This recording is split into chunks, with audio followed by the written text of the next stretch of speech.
In tonight's Healthier Me, you may know the frustration of spending hours in the gym and not getting the results you want. If you're willing to pay thousands, a new FDA-approved machine claims to melt away fat by using microwave heating under the skin. Kathy Marshall explains.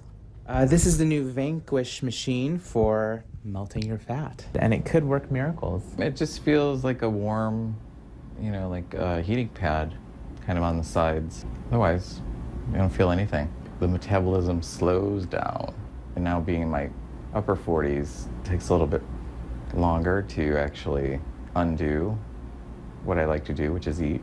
The panels hover just above the midsection, not touching the skin, radiating heat at 110 degrees through radio frequency. It causes heat to be transferred from the applicator to the patient's fat, causing deep tissue heating. The membranes and the cells will then burst. Your body will then absorb the fat and excrete it. The ideal patient, says the doctor, is up to about 20 pounds plus overweight, and despite exercise, can't lose the bulge around the midsection or thickness in the thighs. This applicator can be placed around the thigh. The site Real Self has 100 reviews of Vanquish, with 74% of patients saying they were satisfied with the results. A woman in California writes her resistant fat was vanquished, but a 47-year-old man from Dallas calls it a waste of money. This system really should be used with a healthy lifestyle, which includes diet and exercise. You'll see the best results with that. John will have a 1-hour treatment once a week for 5 weeks. Total cost $2,000 to $3,000. Drink a lot of liquids, a lot of fluids, right?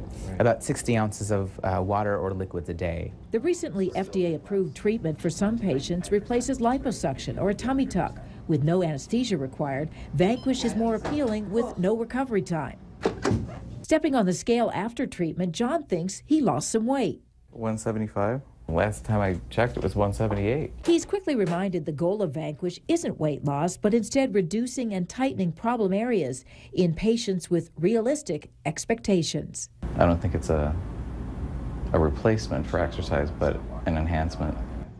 So what about the side effects? Because of the heat, sometimes the area can swell or become red. Doctors say that usually disappears, though, in about an hour or two. Coming up later in sports, high school football is underway in North Dakota. Beth has highlights and scores coming your way. And one of the busiest airports in the nation, using your smartphone signal to make your wait in TSA lines less frustrating.